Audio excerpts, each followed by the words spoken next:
Our cheeks are nice and rosy and comfy cozy are we.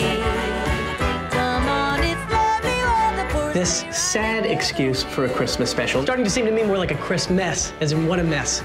We have George Clooney. I rest my case. You saw Monuments Men? I was in it. You were so good in that. you were great. Good enough for me. I'm in. Sold.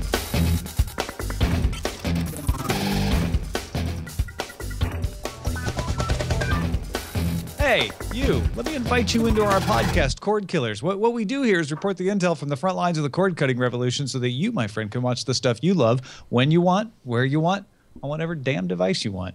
Don't let anybody tell you what to do with your watching. I'm Tom Merritt. Yeah, but what if I have an unreasonable request? Like, I'd like to see some kind of amazing old-school Christmas special featuring throwbacks from the 1980s and a star-studded cast of people that are relevant nowadays. And I suppose you even want like somebody like Bill Murray, who's awesome, to host it or something. Oh, him right? too. That kind of was what I was thinking about. But yeah, no, sure. As long as we're making wishes, make it a Bill Murray Christmas special. Yeah, you're out of luck, Brian. Why? Right, Christy Cates, our guest. There's no way he could possibly be able to have that happen.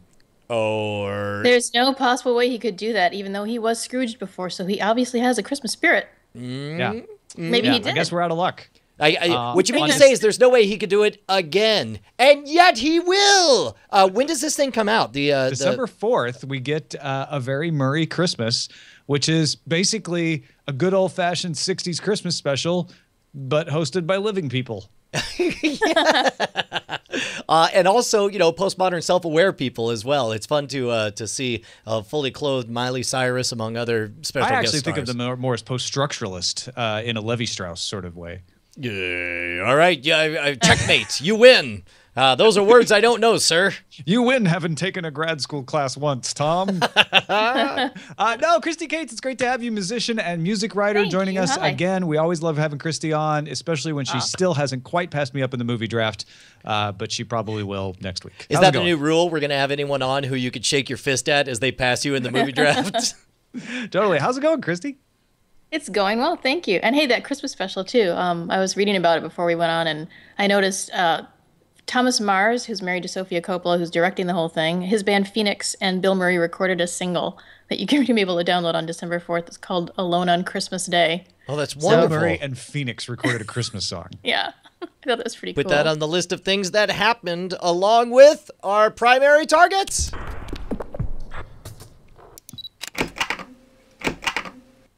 We continue to bring you news of broadcast in decline, ladies and gentlemen. Broadcast has sciatica. It limps a little, and its ratings are down. No, actually, the sciatica part, they're fine with that. But the big five broadcasters saw their ratings fall year over year, 6%. In the latest Nielsen ratings report. That's DVR plus 7, which means they're not just looking at the day of watching. What these Nielsen ratings look at are anything that was watched within 7 days of it airing. Every single network dropped versus last year. They averaged a 10.4, 18 to 49-year-olds, down from 11.1 last year. NBC was a 2.8, CBS 2.6, both down 0.1. ABC went from 2.5 to 2.2. They took the biggest hit. And then Fox and CW and Univision both all down by 0.1. So not huge declines, but they have been slipping steadily between 3 and 7% every year for the past few years. Now, keep in mind, these ratings do include DVR. They don't include apps. If you watch a show on Hulu or CBS All Access, those are included in a different set of ratings that are used to sell. But we're just looking at the ratings that said, okay, what do people watch on the traditional way of watching TV? Yeah, I think that's an important point there, because as you were reading that, the sarcastic part of me wanted to say like, oh, it's just that people are watching less TV, right, Tom? They're just watching less, and it's like, no, this is a artifact of the fact that that there's a diffusion and there's a diaspora to all the different ways that we can watch the content that we love in whatever way we want.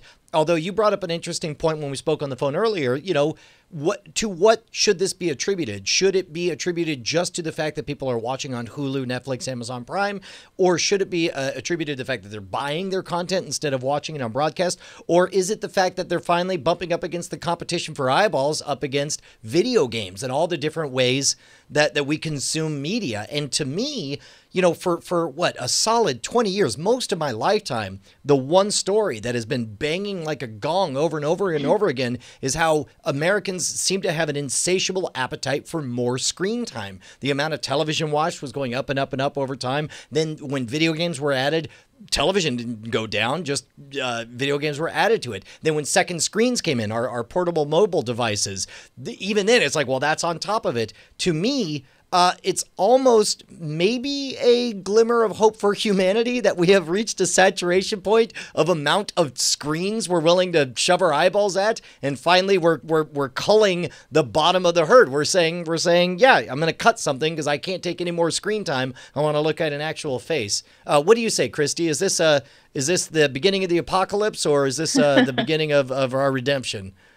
I'm not sure. The thing with the whole concept of it is I don't know if it's that black and white anymore because there's so many different. Now, does that include streaming on demand too? No. Through cable, it doesn't. Okay. Correct. Because for me, if I'm watching something like Agents of S.H.I.E.L.D. or The Voice or The Flash, it varies based on just what I'm doing. So as Brian said, maybe that's good because I have to go out of the house and actually do something, and then I'll come back and watch it later. Or I'll happen to be home that night and put it on as it runs. So the numbers are going to fluctuate just based on how your schedule fluctuates. And for everyone, that's different. Yeah, So, and I use a TiVo to record over-the-air programming, but I'll be honest, I only pay attention to the stuff that I'm really excited about watching right away. Yeah. I record Arrow and The Flash off the CW every week, but I've taken to watching them on Hulu because except for the season premiere, I'm like, I can wait and watch it the next day. And so I use Hulu as my backup DVR for a lot of things. And so that's, a person like me now would cause the broadcast numbers to go down because I'm not watching it on my DVR plus 7 anymore. I'm watching it on Hulu. So I don't think it's the death knell for the television programming that is on TV, but I think you guys are right. We're also slicing and dicing our time up with social media, with Instagram, with Snapchat, with video games, playing Fallout 4, doing all kinds of things. There's just more entertainment than there's ever been. Yeah, it's interesting. As a kid, I remember having a favorite network, and that seems like a silly notion nowadays. I remember thinking like, oh, NBC is better than ABC. NBC is better than CBS. Whereas nowadays, you don't tend to be a fan of the CW. You tend to be a fan of The Flash or of any number of you tend to be a fan of programs, and now we're getting savvy enough as a culture. We tend to be fans of a producer or a director or of particular talent that goes into it, which I feel like all of this is part of the democratization of entertainment, where it's like all of those things that stood between us and the people we love and the stories that we want to hear are all continuing to vanish. And this seems like a healthy, a healthy, not cataclysmic, but a manageable decline in the middleman. it's definitely like the walls are coming down because it's turning into more of a pick and choose thing. When we were talking about, I think when I was on the show a while ago, like a year ago, we were talking about a la carte, and that's pretty much what it is. You pick the shows that you love, and like Tom said, if you love it, you rush home and you watch it when it's on. And if you're just kind of like, well, this is a good show, but I'll watch it later, then you have how many different options to pick from the way you're going to watch that show. So, yeah. I agree. I mean, I still sometimes think about, oh, that's an ABC show and they do shows like this, and that's an NBC show and they do shows like that. But I really do think that's just a vestige of having grown up that way. I don't know that I would think of it that way. I think if I didn't have that background, I would think of it as, well, that's a Netflix show and that's a Hulu show and that's an Amazon show. Yeah, absolutely. Agreed. We, however, are a Patreon show. Because that's how we fund it. That's how we exist. If it wasn't for the 2,049 patrons, Brian, we wouldn't have a job. Man, I honestly, my whole world's torn asunder because last week we found out that Patreon was adjusting the way it displayed number of patrons and the amount per episode. So I don't know if this is the old system or the new system, or if we refresh it, it's all going to go away. All I know is that every single one of you guys that's donating any amount. Today I saw somebody donate a penny per episode, and I unironically thought, thanks, man. That matters. It all adds up. So if you support us supporting you, then support us supporting you by supporting us. Yeah, it's that easy. Patreon.com/Cordkillers. All of that means give us $1, please. Let's move on to signals intelligence.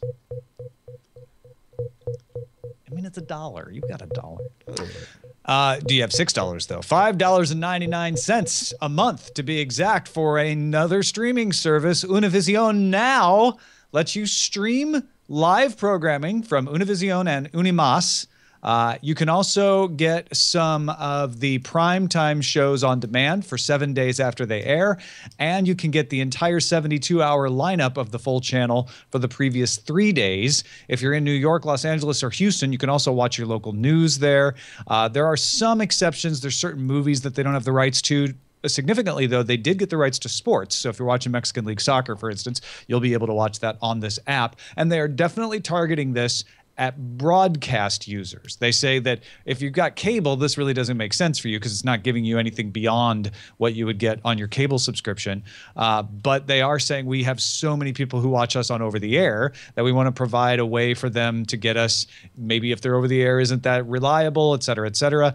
And the ratings for the two channels are going in opposite directions. Unimas is up 12.5% in primetime viewership this season. Univision is down 22%. But Univision is the number 5 broadcast network in the United States, ahead of the CW. Now, I know you're not the target demographic necessarily, Christy, but the broader implications of there being yet another streaming service, what does that make you feel? I like it. I think it's back to what I just said a minute ago about a la carte. I mean, and I'm wondering if a year or two from now, when they start offering these separately, if the prices are going to go down. So if you can, it's like $1.99 and you can go pick 15 of them and there's your package that you made yourself. I think that'd be kind of a cool way to put together your own viewing network, really. Yeah, you know what would be cool is if, because there is getting to be a lot of a la carte services, and some people are getting fatigued because there's so many things that you have to sign up for. You have Dark to follow Redeemer them in the chat room when we mentioned this says, I'm done signing up for any more online streaming services. There's just too many. I'm done managing all these accounts. Done.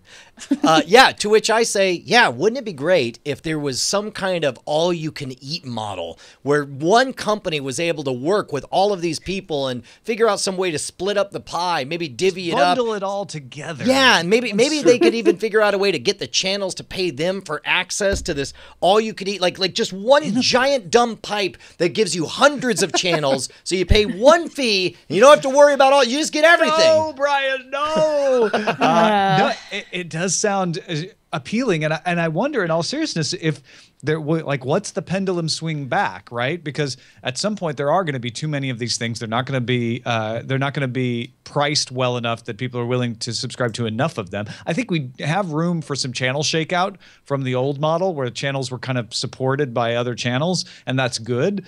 But do we want like some kind of discount bundle? And that's kind of where Hulu's going, by the way, like throwing in Showtime and throwing in, they could make some other deals like that. PlayStation Plus also is doing that too, saying like, hey, we can do some a la carte with various channels.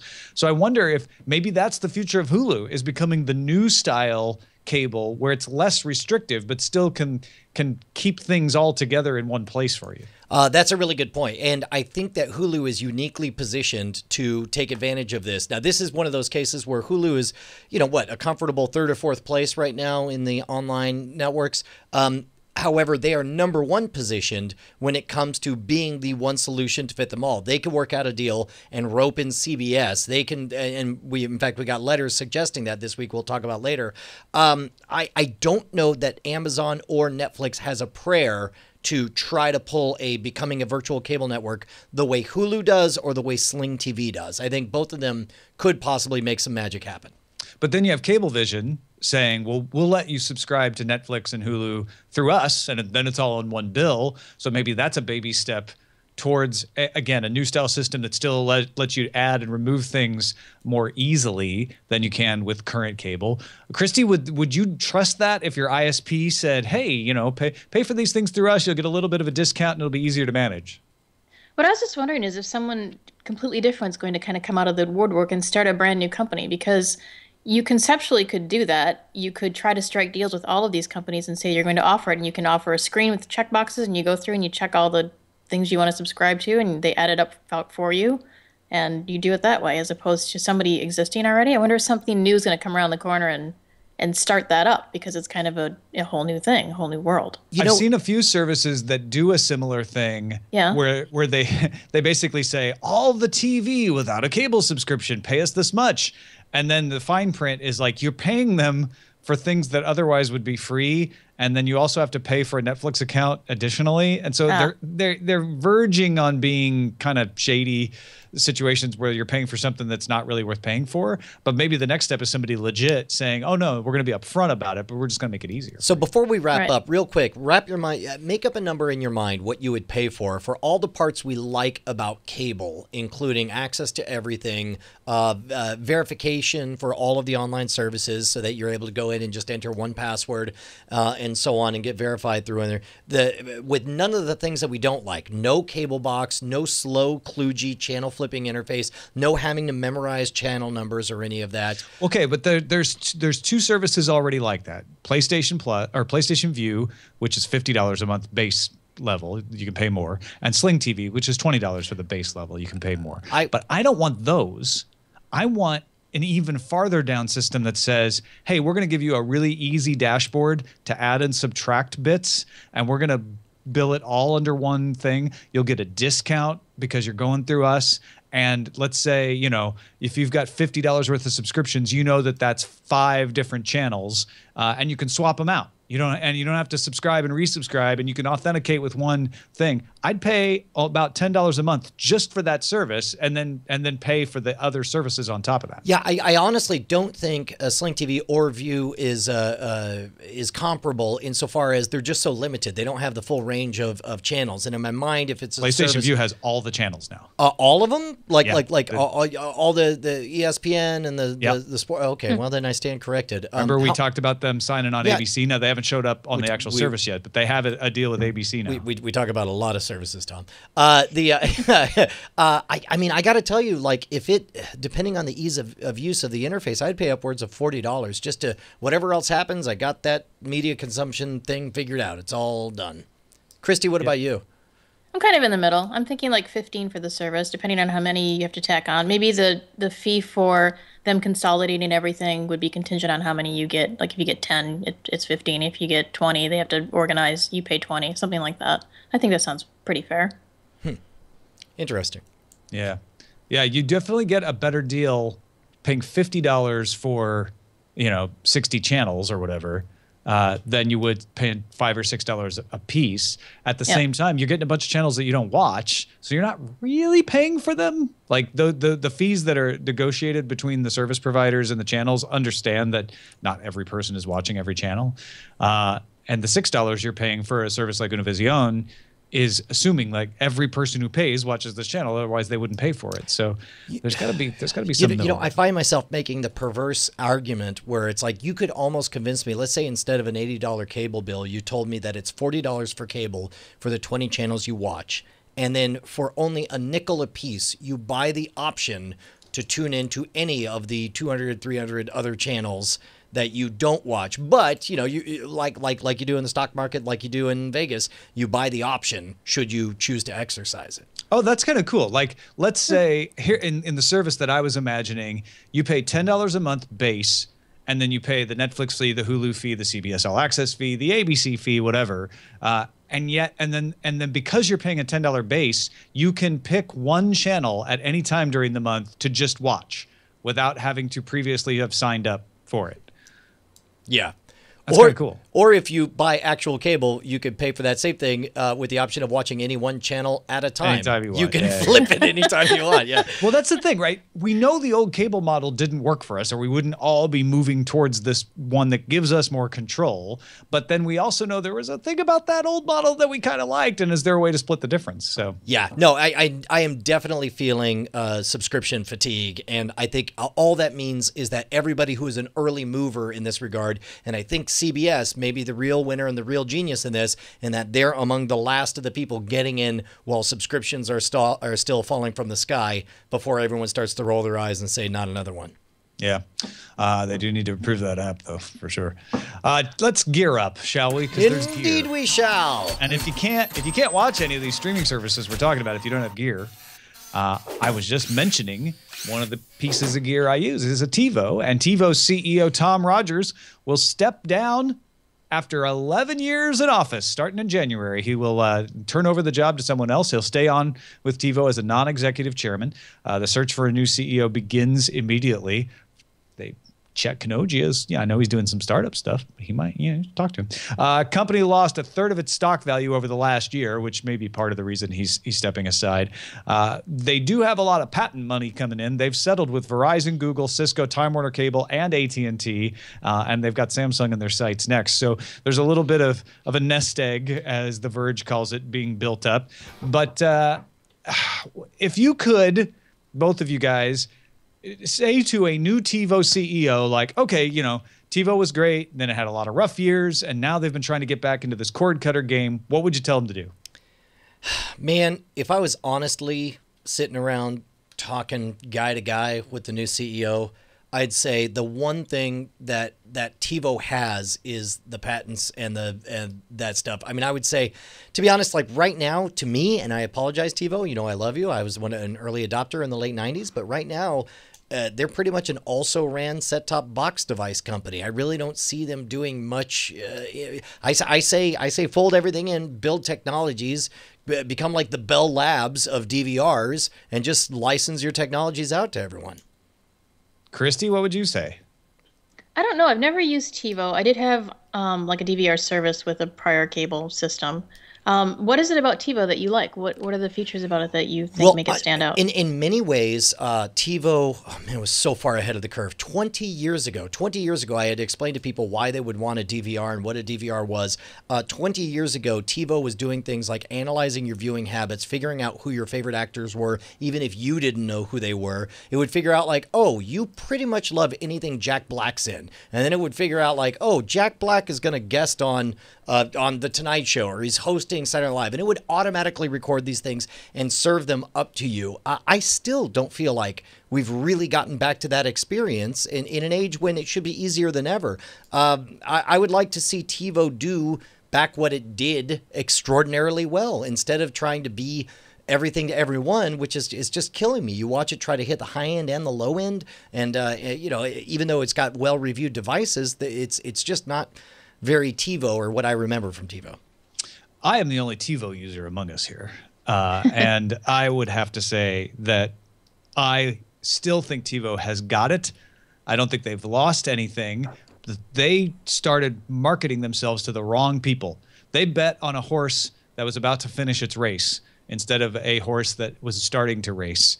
And they're trying to turn that battleship around. And that may be one of the reasons Tom Rogers is stepping down. 11 years is not a bad run. CEOs would love to stay in their jobs for 11 years in most cases.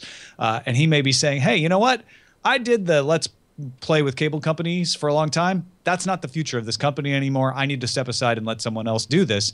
And I'm jokingly mentioning Chet Kanogia, but that would be the perfect person. Somebody who is innovative, somebody who knows what people want and how to fill that need. And don't forget, TiVo bought the leftovers, a big part of Aereo, which Chet Kanogia was the CEO of.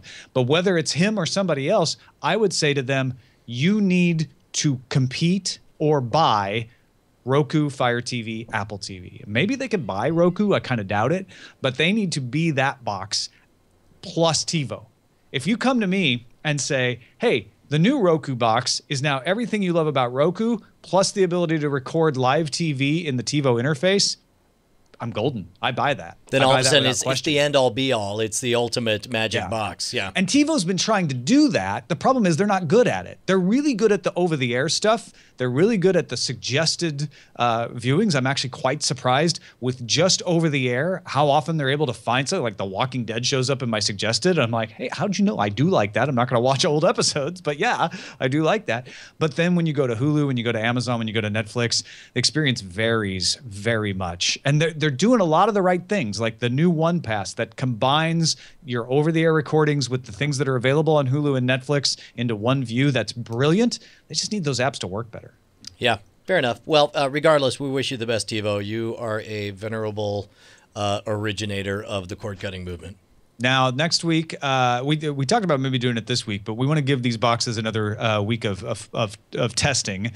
So Brian has been using the Fire TV, the new one, the 4K Fire TV, and I've been using the new Apple TV with the App Store. And so next week, I think we'll probably weigh in during Gear Up on our our findings there. So. Maybe in fact, let's toss it out to the listeners and watchers. Maybe you guys can write us at cordkillers@gmail.com if you were going to make a face-off list and we had to pick a winner in a few different categories between the Apple TV and the Fire TV. What are those categories that matter to you? That'd be fun to play with. Yeah, the great idea.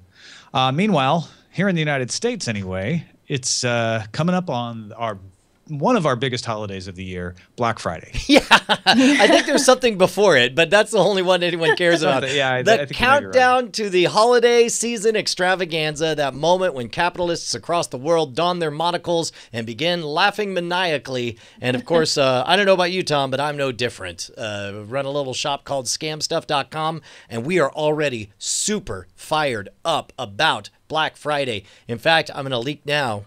We just had me and John mapped out our strategy, and what we're going to do is starting Wednesday, we're going to cheat. You notice that all the online stores, like Black Friday has already begun for some of them, jerks.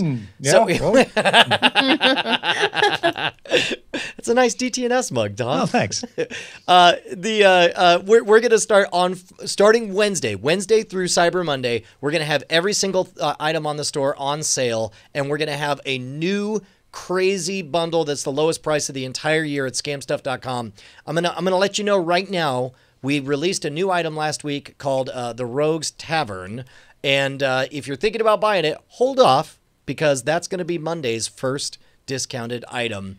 The Rogues Tavern is all of Scam School in one amazing box. It's 20 pounds in this Pinewood branded box. It's got a bar kit, exclusive challenge coins, both Arcana decks, a set of coasters. It's got both of the Scam School books, 200 effects, 200 bar amusements you could do the moment you open this thing, plus everything all organized for you so you can open it up on your smartphone. Super excited about it. But don't buy it today. Buy it on Wednesday. That's going to be the first of our big deals.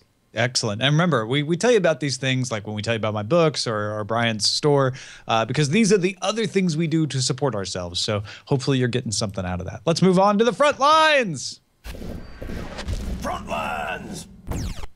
YouTube Kids is now available in Australia, Canada, Ireland, New Zealand, and the United Kingdom. Google says the app has been downloaded more than 10 million times, and in a feed of PR Spin, points out that the 54-minute Wheels on the Bus video has more time spent watching than Gangnam Style. Because it's 54 minutes long and it's watched by kids who just never turn things like that off. I mean, yeah, but how did the wheels go, Tom? That's what I've always. That's such the twist. I'm trying to remember. Did they go round and round? Yeah. Or did they go round and round? Yeah, but round and round. But Christy, the horn on the bus did something. What did it do? I have no idea. It goes beep beep beep. Come on. Beep beep. That is not a surprise about the time spent viewing. But hey, now with YouTube Red, anybody who can make a 54-minute kids video, I'll tell you what, really rack up the points, because YouTube Red pays its creators based on time spent viewing. So. Real quick, man, anyone who doubts the power of the YouTube among the kids generation is missing out, because my 8-year-old just showed up with a perfect drawing of what looks like a Pokemon level illustration, and basically she just typed in how to draw a dragon and exactly copied the moves, and it looks exquisite. I'll show it off sometime. That's insane. Meanwhile, Deadline heard Netflix has landed a reboot of Lost in Space. Executive producers are writers Matt Sazama and Burke Sharpless, Dracula Untold, Kevin Burns of Synthesis Entertainment, and Neil Marshall and Mark Helwig of legendary TV-based Applebox. Synthesist has tried reviving Lost in Space many times, which I believe Christy Cates has some insight on. I do. There was a 2003 TV pilot, and it was made for, of all stations, a WB. Penny, the character Penny, who was a teenager in the original Lost in Space series, was a baby. There was no Dr. Smith. There was a robot. They had an older son named David, who just kind of came out of nowhere. And it was directed by John Woo, of all people. No kidding. It failed. And the other interesting thing about it is that daughter Judy was played by Adrian Palicki, who is now Bobby Morse on Agents of S.H.I.E.L.D. Wow. So there's all kinds of crazy surrounding that. That's amazing. And you found the original pilot creeping around out there on YouTube somewhere. It's on YouTube. You can watch it on YouTube. Just type in, I believe it says 2004 unsold Lost in Space pilot called The Robinsons. How cool. Yeah, and if you read that Deadline article, it goes into detail of all the different times that Synthesis has tried to get a Lost in Space property going with the Allen family. They basically represent the Allen family's interests in getting Lost in Space made. And one time they had something about ready to go, and then Jonathan Smith passed away, and he was going to be in it. So it's a really interesting story, and it looks like Netflix is finally going to make it happen. It really is kind of like the perfect property in that it's, I mean, face it, that's what Voyager was. It was just lost in space with the Federation vehicle or whatever. I mean, this idea of being out in the wastelands and you could run across anything is so adaptable, and it's an established property. So in a risk-averse Hollywood atmosphere, you would think it would have struck gold before this, but maybe this will be the one. Yeah, no, for sure. Although Voyager wasn't a family like Lost in Space, but I get what you're saying about they were my family. We are a family, Ensign Kim. Netflix has also picked up Bob Odenkirk's film Girlfriend Day, a noir comedy about a greeting card writer accused of murder, directed by Michael Stevenson and featuring Amber Tamblyn. Netflix also bought the recently completed film Mercy, written and directed by Chris Sparling. Both films will be released in 2016, online and in theaters simultaneously. This is amazing because I remember legitimately a time that I felt pity for Bob Odenkirk, like in the early 2000s when David Cross was just killing it. He was on, Arrested Development, and his comedy albums were blowing up. And meanwhile, the only times I saw Bob Odenkirk's name is affiliated with Adult Swim properties. Like he was he produced Tim and Eric's show before, awesome show, great job. The one where he's a mayor. At any rate, I was just like, oh, maybe someday Bob Odenkirk will make it. And now he's on fire. He's unstoppable, right? Yeah, he's got acting chops now because of Breaking Bad. People realize like, oh yeah, he can do real stuff, and so I think that helps in getting these sort of things made. And Jackie Hearn points out Amber Tamblyn is David Cross's wife. Is that right? Oh wow, that's correct. I believe it. Yeah. So there you go, keeping it all in the family. Vudu is making a 4K Dolby Vision and Dolby Atmos title available for owners of the Vizio reference series of 4K TVs. Viewers would also need a Dolby Atmos capable AV receiver or preamp to take advantage of the sound. Man, this is some Scott Wilkinson level stuff. I have dumb 2-channel, maybe 3-channel stereo in my living room, and I feel like anything more, I'm setting all the settings wrong because I hear echoes where I'm not supposed to.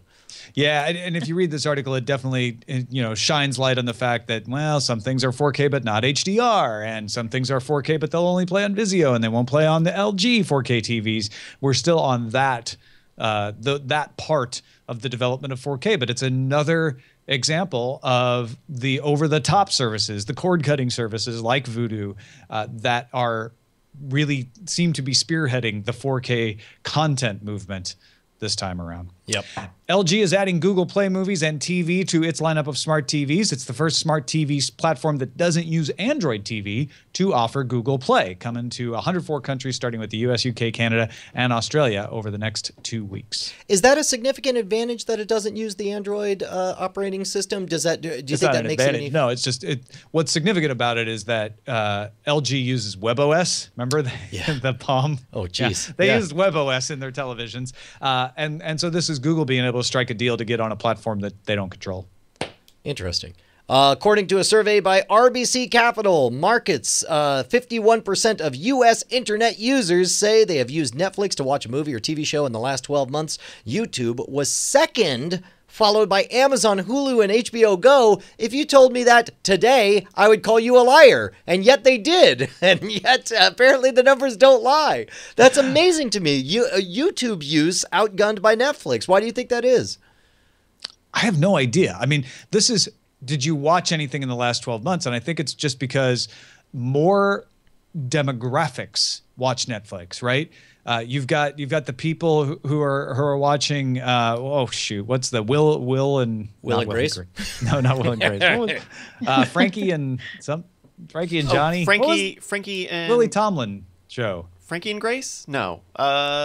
Frankie and the other one. Yeah, it's my favorite show. The old people show. Anyway, they've your word. Fortunately, you don't sound old at all, brain farting in the middle of trying to remember the old people show. That young show about vampires for the kids, and the old show's name I can't remember for people like me. They got shows for everybody. Grace and Frankie. That's it. Grace and Frankie. I was right. Christy, what about your personal experience? When you think of anyone 10 years older than you or farther, do you picture them using YouTube in the last 12 months or Netflix? Netflix, definitely. I would think Netflix. The thing is with this, though, it says to watch a movie or TV show. So is that, they're not including just going to YouTube and watching, cat and dog videos or whatever? Is it just movies and TV shows that they're judging? That makes a difference, right? It's YouTube going to YouTube to watch, a television show could mean watching Grace Helbig, but I don't know if that counts. Yeah, I that's a really good point, because almost certainly they've seen a news clip or a dog punching a cat between the legs or something. Yeah. Is that a TV show? Sure. To me, it has a narrative. It's got a beginning, a middle, and an end. Yeah. All right. Let's see what's next. It's Under Surveillance. All about location. Under surveillance. You can watch the first episode of The Expanse online today at sci-fi.com and some of their apps. It is the show that is premiering in December, and this is the first episode based on the book Leviathan Wakes by James S.A. Corey. I just squeezed it in right before Cordkillers, and it looks like a sci-fi show. It's not going to blow you away cinematically, although it's shot very well and the effects are good. But it's, as a person who loves the books, so exciting to see these characters come to life, and it feels very true to the books. You know what's funny is when I think of sci-fi shows, the benchmark, like the new standard is like, at the moment I saw this and you started to describe it, I just wanted to shout, is it as good as Battlestar Galactica? Like, that's all I care about. Yeah, it's hard for me to tell off one episode because it's not shot the same way. Battlestar Galactica was very wide shots. And this, because you're dealing with space stations and cramped quarters, is very close shot. And so I don't know if it feels different because it's like, well, it's supposed to be different. You're not in these great big ships like you were in Battlestar, or if it's just that, they just didn't have the budget to do the huge wide shots. Man, I watched a trailer of that, and I watched maybe 20 minutes of it because we were getting close to showtime, so I didn't have time to watch it all. But it reminded me a lot of Firefly and also of Guardians of the Galaxy when they're in the prison room, like that kind of from looking over crowds and looking over the top of things and that kind of scanning kind of filmmaking. Does that make any sense? That makes me so happy to hear you say that, because that is how I feel about Holden and the crew of the Rocinante. And I wasn't sure if I couldn't tell. Loving those characters so much, I couldn't tell if that was actually coming through to somebody who hadn't met them before or not. So that's awesome. So excited about this show. J.J. Abrams executive producing a Hulu series based on Stephen King's book 11/22/63, and a trailer is out, and the series will come to Hulu February 15th, President's Day. And I know, Brian, you're excited about this show. Yeah, I just realized the bitter irony of it being on President's Day. It's about trying to stop the assassination of one of our nation's most beloved presidents. The book is extraordinary. I think it may be among Stephen King's best works, and knowing the set pieces that are in there and the nature of the story, I think it's one that will lend itself to some of the best storytelling. Again, this is all speculation. The only pieces I have is that it's one of the best Stephen King books out there. It's one of the most complete stories. It is, produced by J.J. Abrams, who in general has a fantastic batting average. And it's a Hulu original, right? Yes, that is correct. And also Hulu is in a place where it desperately needs its must-watch show. I feel like Prime is pretty well secure. Netflix has certainly established a dominant position in there. HBO, of course, never really had to fight this fight. I suspect that this could be the one that they really knock out of the park. HBO fought this fight in the 90s, so they never needed to fight. Yeah, even before that. They fought this fight back when they were making not necessarily the news in 1982. Yeah. A trailer for the second season of Transparent is also out. Season 2 premieres on Amazon December 11th. Too much good TV in December. Too much good TV right now, man. This is insane. And I apologize, I didn't get a chance to watch the trailer. You spoke very highly of it, though, right? Yeah, you know what hit me when I watched this trailer is that if this trailer wasn't for Transparent and didn't have the characters in it that are in it, I would probably dismiss it as another family drama. But it is Transparent, and I've watched season 1, and I know how powerful these characters are and how well they are acted and how well they are written and how good this show is, and I was just excited. Well, and how authentic their interactions are. It really feels like it's a reality show almost, like it's a hidden camera show. There's nothing in the trailer that is outstanding that says, oh my God, there's going to be a huge twist. But at the same time, I'm like, oh, yes, that's where that character's going. And what's she doing there? Why is she and it's very small things, but that's the sign of an excellent drama because it draws you in and makes you want to see more about these characters' lives. Yeah. Were you a fan of Transparent, Christy? I did not watch it. Whoa, we could be friends when you are caught up. No, just think of it as an advantage to her life. She gets to experience it for the first time. Oh, time. yeah, I'm jealous of you. You haven't experienced Transparent yet. It's absolutely wonderful. All right, let's talk about what we've been watching. Brian, I know you dived in on Man in the High Castle and Jessica Jones. Tell us about that and what else. We'll talk about both of those in, it's going to be a weird spoiler in time because we're at different, all three of us are at different stages in these two shows. This was an extraordinary week in that we saw both of them release on the same time, or virtually the same time, same day. I did watch Fargo, and the most curious pick was I caught some chatter over Twitter. More than one person said that that there was a reference to Brian Brushwood on the CW show iZombie. It's a CW show, right? Yeah, iZombie. In fact, the first season of that is on Netflix right now. And so I was like, of course, not knowing which service to use, I just went and paid $2 to get it on Amazon Prime and watched it on my cell phone. Ended up getting sucked in because the whole episode is about a murder at a magician's convention, which I was such a sucker for because in the background, as they're walking up and down this Dragon Con looking hotel, you hear Steve Miller Band playing Abracadabra. And I mean, it's like in so many ways, there's a very clear knockoff of Penn and Teller in there. There's a clear Chris Angel looking guy. I disagree. I don't think it was a Brian Brushwood reference they were making because they had kind of a Chris Angel character who was murdered, but in their defense, he was murdered because he had a YouTube channel where he exposed the tricks of magicians, and it was called Hacking the Hacks. So I can understand why somebody would say that's 2 for 2, but personally, I don't. I think it was a mashup of I don't know what people think from the outside. I think of they magicians. borrowed a little Brian Brushwood in there, is what I think. They probably mashed several characters together, and we're like, "What's this hacking the system guy?" Maybe I don't know. Although I'm averse to hey man, I don't expose magic. I teach magic. I run a magic school. Well, that's why it's not a true representation of you. That's true. That's true. Different sort at any rate, it was a cute show. I could imagine if I was just looking for something to have on, it would be fun to. I think my wife would really enjoy it. It's a weird conceit to have someone in a sexual relationship with a corpse, and who eats brains from time to time. Yeah, it's complicated. Sure, that is. I would say. Christy, what have you been watching? That's a note on Facebook on that person's relationship. It's complicated. Yeah, exactly. the relationship status. I watched Man in the High Castle. I was really looking forward to it. I only got through the 4th episode. Jessica Jones, I watched the 1st episode. I watched the American Music Awards. We actually on Pixis Magazine have a little recapitulation of what happened there. And I went to the theater and watched Mockingjay Part 2 to support my movie in the movie draft. All right, what do you think? What I think? Yeah, Mockingjay. Yeah. We can talk about that a little more. I liked it. The problem is I think everyone went to see the first 2, and the first 2 were very dramatic and had a lot of scenes in the Capitol and a lot of pageantry and a lot of costumes and a lot of crazy things going on. And the last 2 movies, I don't know if you guys have read the books or watched the movies, but the last 2 are kind of darker in tone.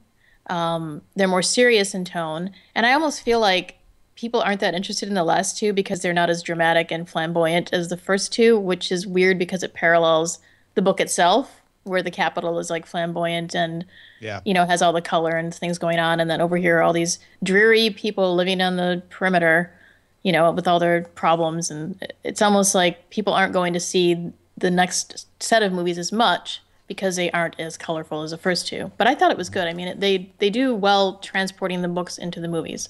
So that was fine with me. I liked it. And I love the 3rd book, too. I read all 3 of the books as well. So I don't know. Well, I'm going to see it next week and throw some money into your movie draft pile. Thank you. For you. No matter what. Having read all of the books and seen all the movies except for this one, I think I can honestly say, what have you been watching, Tom? I have been watching a lot. Now, what's funny is last week we had a lot of things going on in the evenings, and we didn't watch as many shows. I'm behind on Haven, for instance. But yet, we found a way to watch all of season 1 of Man in the High Castle and all of season 1 of Jessica Jones. I will explain that in a moment, but real quick, I do want to say I did watch The Walking Dead last night, and it was a good episode. It resolved a mystery that had been set up 3 episodes ago in a way that made me less disappointed than I would have been otherwise, although I'm still a little upset at the ruse that was used there. But the coolest thing about it is they have really finally progressed the story of the relationship amongst the inhabitants of Alexandria. And I won't go any farther from there, but I thought that was a really excellent development in that episode. Man in the High Castle, I'd already seen the first 2 episodes because they've been previewed. So I watched 8 episodes in the mornings on Friday morning. Well, not much Friday morning, mostly Saturday morning and Sunday morning, while taking the dogs out, while making breakfast, while brewing some coffee, and mostly while my wife was asleep. And then on Friday night, we watched the first 4 episodes of Jessica Jones. And on Saturday, Eileen took to Twitter and asked the internet, should we go see Hunger Games or should we watch all of Jessica Jones? The internet voted, so we stayed home and ate leftover spaghetti and finished the entire season.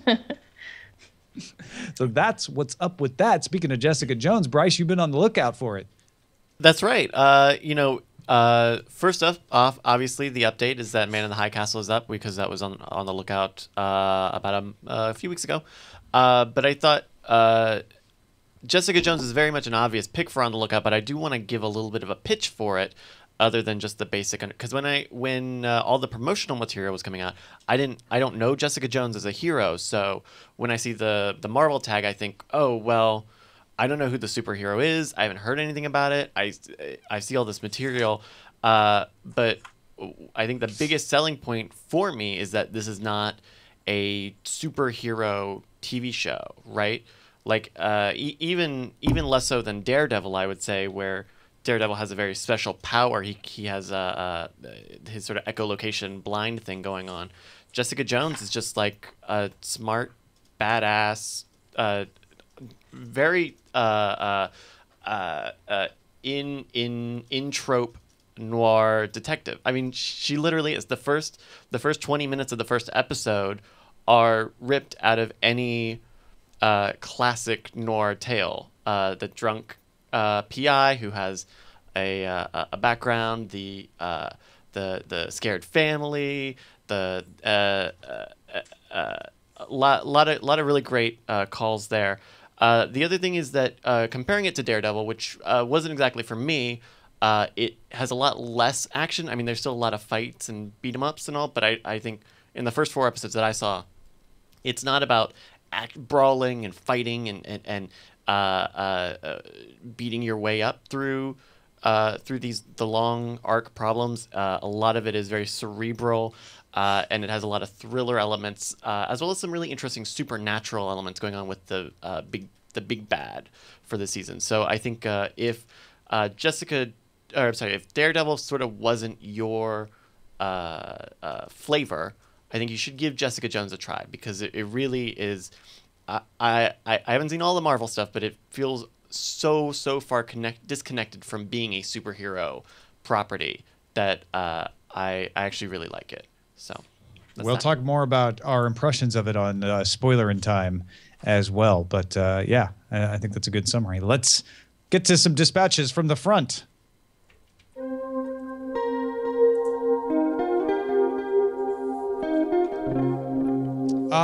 We got a congrats from Kyle on the first 100 episodes of Cordkillers, which will happen in 3 episodes. So thank you in advance.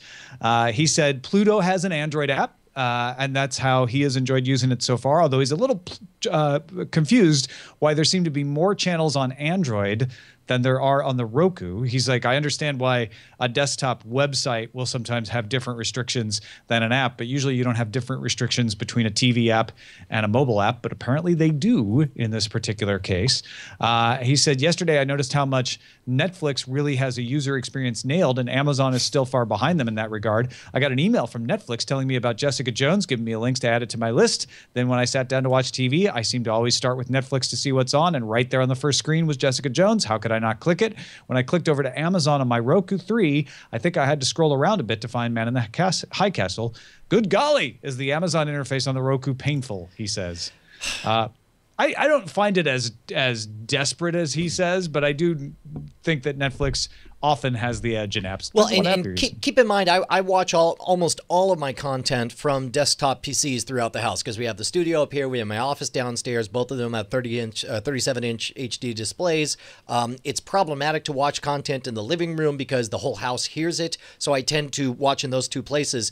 I will say this is the trade-off. Like, part of me loves being, and we talked about this in this before, part of me loves the experience of walking around the imaginary Amazon store, looking at a bunch of items that cost money, and then seeing one item that says free, you own this, and just wanting to snatch it up. Like, there's something about going through the buying interface in order to watch Man in the High Castle for free makes me giddy every time. However, I acknowledge that it's a lot harder for them to push content and to guide you through the experience, which I think I gotta tell you, man, Netflix has just nailed it. They've nailed everything. They're so clearly in first place in terms of content, in terms of user experience, in terms of guided experience. Even the review system I think is better on Netflix. I think everybody has different experiences too. I had no problem finding Man in the High Castle every time I opened the Amazon Video app on my laptop or on my iPad. So it just depends on which device you're using, what version of the app, and who you are and what you want to watch, I guess.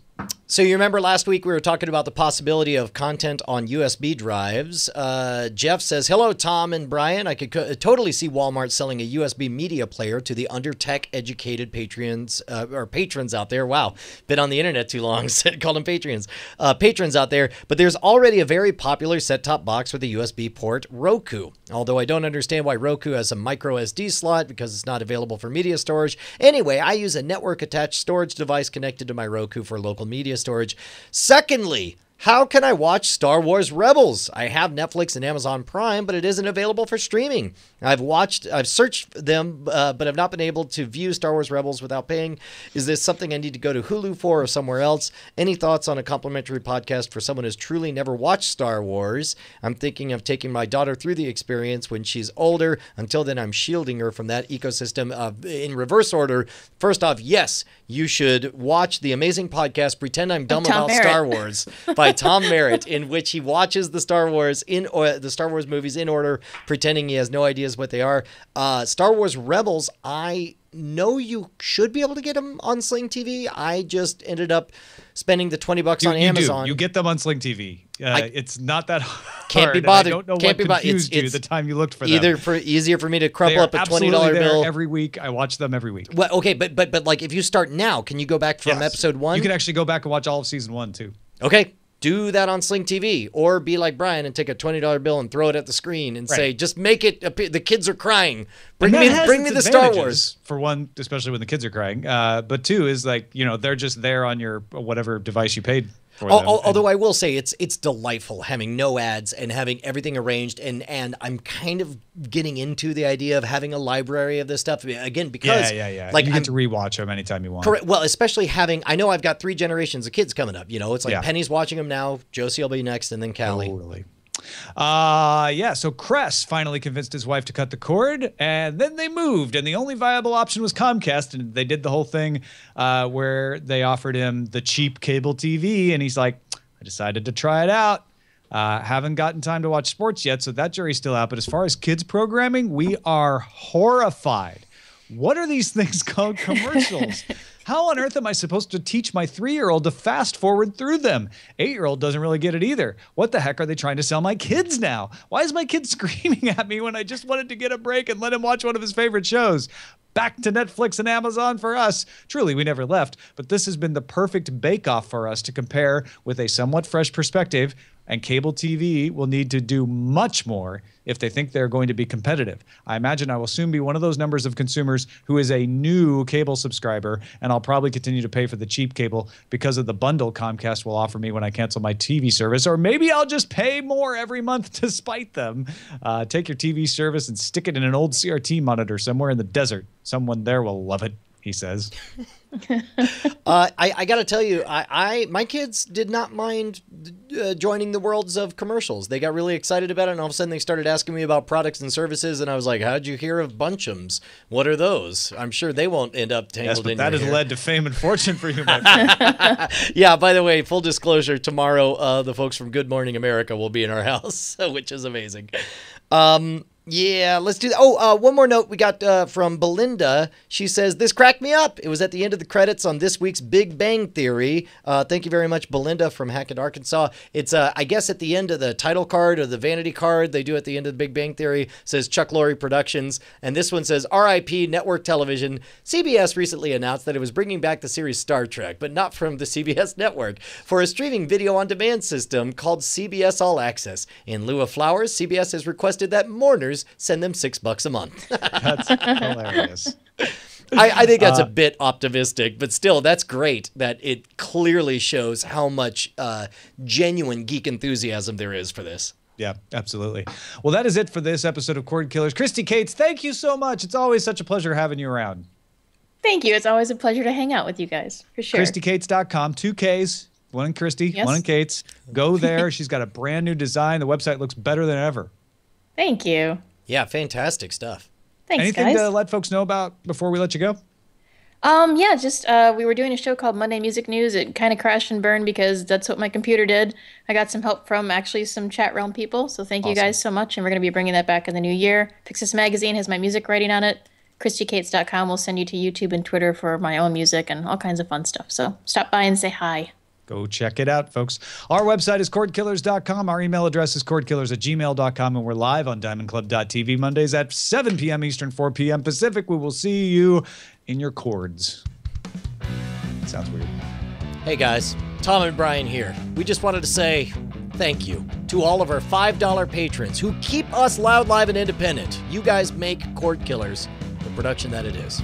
Your name appears in the video credits and appears in our hearts. And if you'd like to become one of them or see who they are, you can go to patreon.com/cordkillers.